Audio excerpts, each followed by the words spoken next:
Bismillahirrahmanirrahim. Assalamualaikum warahmatullahi wabarakatuh. Alhamdulillahil ahad.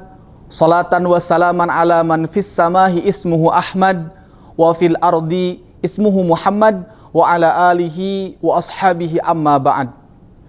Puji beserta syukur senantiasa kita panjatkan kehadirat Allah Subhanahu wa taala. Dialah Allah Subhanahu wa taala, Tuhan semesta alam. Dialah Allah Subhanahu wa taala yang maha besar dari segala sesuatu yang besar. Yang besar selain Allah adalah kecil.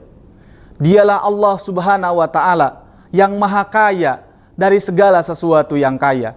Yang kaya selain Allah adalah miskin. Dan dialah Allah Subhanahu wa taala raja di atas para raja. Yang raja selain Allah adalah hamba. Shalawat beserta salam semoga tetap tercurah limpahkan kepada junjunan alam, yang mana beliau adalah seorang nabi utusan Allah yang diutus ke dunia mengemban misi litukhrijan nasi minadh-dhulumati ilan nur, yang membawa umat manusia dari zaman kebodohan menuju zaman ilmu pengetahuan, dari zaman kegelapan menuju zaman dengan cahaya terang benderang, dan dari zaman yang biadab menuju zaman yang beradab. Siapa lagi kalau bukan the best teacher of leader, Sayyidina wa Maulana Muhammad Rasulullah sallallahu alaihi wasallam. Tidak lupa kepada keluarga, kepada sahabat, kepada tabi'in, sampai kepada kita selaku umatnya. Dewan juri yang saya hormati, izinkan saya, Rahmat Muzaki dari Politeknik Negeri Indramayu, menyampaikan sebuah tema ceramah, yaitu kepemimpinan dalam perspektif Al-Quran. Allah Subhanahu wa ta'ala telah berfirman di dalam Al-Quran surat Al-Ma'idah ayat 3. Bismillahirrahmanirrahim. Al-yawma akmaltu lakum dinakum wa atmamtu alaikum ni'mati wa raditu lakumul islam madina.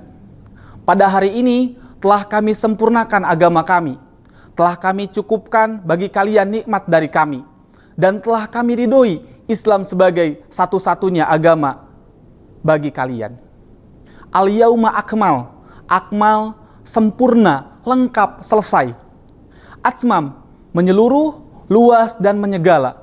Maka inilah agama Islam yang telah Allah turunkan kepada kita. Agama Islam tidak perlu lagi tambahan, tidak perlu lagi pengurangan, juga tidak perlu perubahan. Karena agama Islam merupakan agama sebagai penyempurna dari ajaran-ajaran sebelumnya.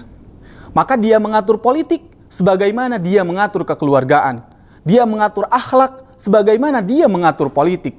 Dia mengatur segala-galanya di dalam kehidupan manusia. Maka termasuk kepemimpinan juga sudah diturunkan aturannya oleh Allah Subhanahu wa taala di dalam Al-Qur'an dan As-Sunnah. Lalu bagaimana pemimpinnya? Itu pun sudah diturunkan oleh Allah Subhanahu wa taala. Ciri-ciri pemimpin yang baik, pemimpin seperti apa yang harus dipilih, pemimpin seperti apa yang harus kita angkat, model kepemimpinan apa yang harus dia pakai. Semuanya sudah dirinci oleh Allah Subhanahu wa taala di dalam Al-Qur'an dan As-Sunnah. Sehingga bukan hanya pemimpin yang amanah yang harus diwujudkan di dalam kehidupan, namun juga sebuah sistem kepemimpinan yang amanah. Pemimpin yang amanah di dalam Islam Rasulullah contohkan di dalam dirinya. Rasulullah contohkan pula dengan khalifah-khalifah setelahnya.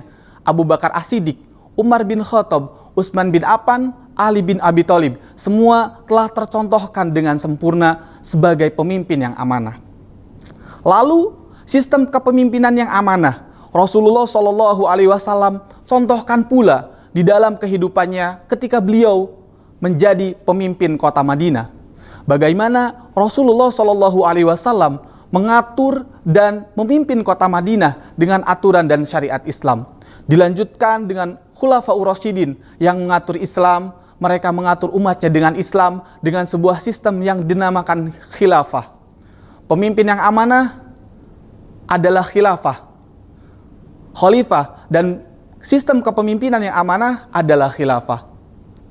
Ketika kita menyangka atau ketika kita menganggap bahwa Islam tidak memiliki tuntunan dalam memilih seorang pemimpin atau dalam konsep kepemimpinan, maka sama saja kita menyangka bahwa Islam dan Rasulullah SAW belum menyampaikan secara lengkap bagaimana sistem kepemimpinan yang diridhoi oleh Allah Subhanahu wa taala. Islam sudah sempurna, tidak perlu penambahan. Islam sudah sempurna, tidak perlu pengurangan. Islam tidak perlu perubahan. Kita hanya perlu konsep kepemimpinan dari Islam yang bersumber dari Al-Quran dan As-Sunnah. Adapun wasilah dan cara penerapannya boleh berubah, bahkan wajib berubah menurut zaman. Tapi esensi penerapannya, syariat Allah, semua sudah sempurna. Al-yauma akmaltu lakum dinakum wa atmamtu alaikum ni'mati wa raditu lakumul Islam madina. Maka banggalah kita sebagai orang Islam yang memiliki konsep yang sempurna termasuk dalam pemimpin dan sistem kepemimpinan. Dan inilah yang tidak boleh hanya menjadi sekedar teori, tetapi juga harus menjadi penerapan dalam kehidupan sehari-hari. Lalu bagaimana konsep kepemimpinan yang diajarkan oleh Al-Quran? Kepemimpinan di dalam Al-Quran bukanlah sekedar hanya memiliki jabatan atau kekuasaan semata, melainkan sebuah amanah yang besar dari Allah Subhanahu wa taala. Seorang pemimpin dalam Islam adalah seorang hamba yang bertanggung jawab atas umatnya di hadapan Allah Subhanahu wa taala. Karena tanggung jawab ini harus dilaksanakan dengan penuh kesadaran dan ketakwaan. Allah Subhanahu wa taala berfirman di dalam Al-Qur'an surat Al-Baqarah ayat 30. A'udzu billahi minasyaitonir rajim. Bismillahirrahmanirrahim. Wa idz qala rabbuka lil malaikati inni ja'ilun fil ardi khalifah. Qalu ataj'alu fiha qalu ma yufsidu fiha wa yasfiku dima wa nahnu nusabbihu bihamdika wa nuqaddisu lak. Qala inni a'lamu ma la ta'lamun. Shadaqallahul adzim, yang artinya, ingatlah ketika Tuhanmu berfirman kepada para malaikat, sesungguhnya aku hendak menjadikan seorang khalifah di muka bumi. Mereka bertanya, apakah engkau akan menjadikan di dalamnya orang yang akan membuat kerusakan dan menumpahkan darah, sedangkan kami senantiasa bertasbih dengan memuji engkau dan mensucikan engkau.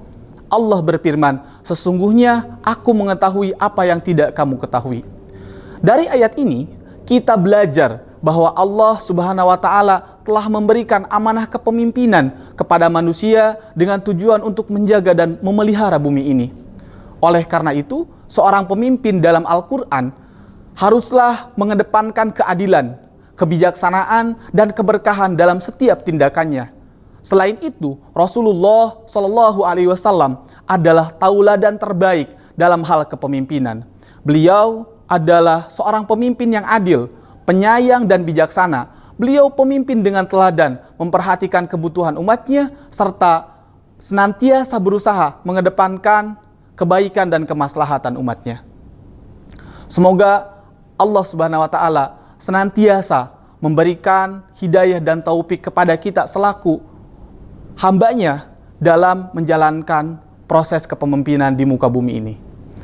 Demikian yang dapat saya sampaikan, kurang-kurangnya mohon maaf. Wallahul muwaffiq ila aqwamit thoriq. Assalamualaikum warahmatullahi wabarakatuh.